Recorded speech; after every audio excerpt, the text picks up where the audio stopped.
don't forget, folks, to text us here at 077 326 99137. I'll give you that number again, 077 326 99137.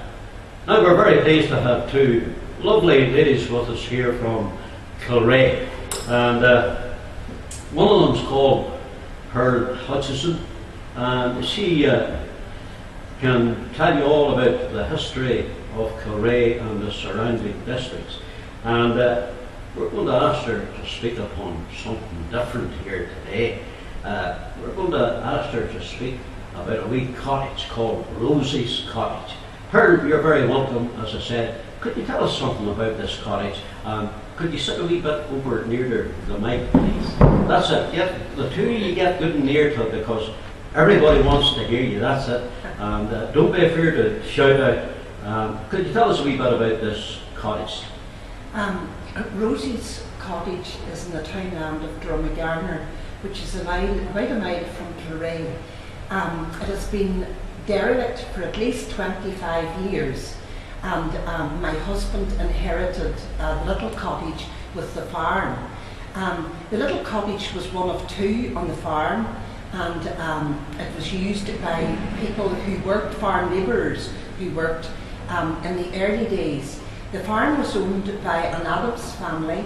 Three brothers came over from Scotland in the 1650s, and one settled at Maghera, and the other two settled along the Bam Valley towards Kilrea. We're not too sure when the little cottage was built, but I've looked on the 1831 map, and it's there, and it would have started off as a little thatch cottage. The cottage is built in a gravel pit, and it's built into the bank of the gravel pit, so it didn't need any windows at the back of it. So the little cottage just has 2 rooms and a window in each room. In the 1950s, a porch was added to the front. There's no electricity there, no running water, and you know, all the things that we take for granted now.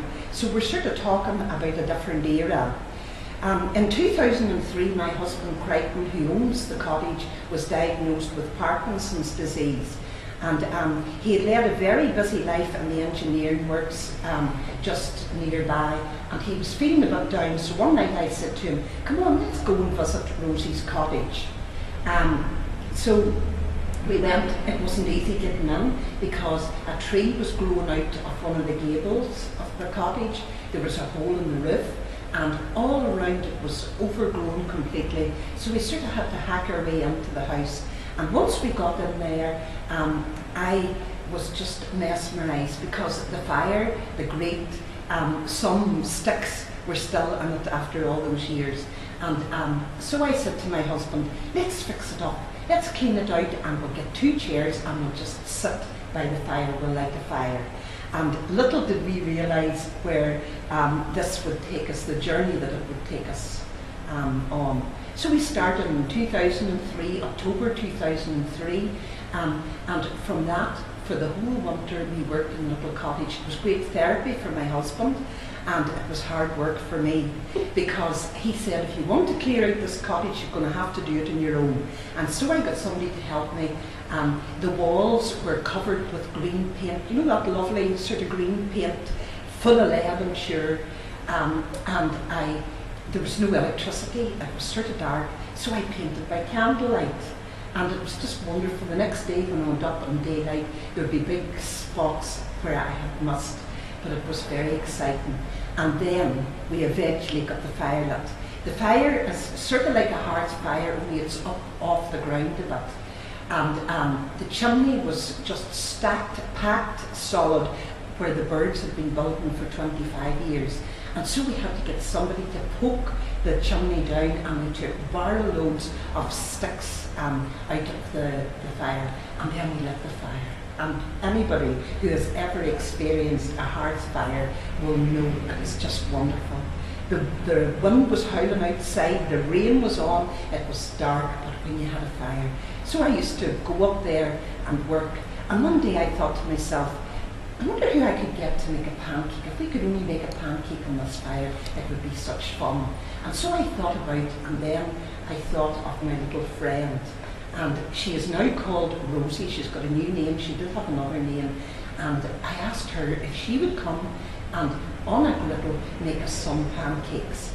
And she said, oh yeah, I would love to do that, but don't ask me to speak to anybody. I met Rosie, and she's a wonderful character. She's well known around Ballymena and all, you know. And people, when they see her, they shout at her.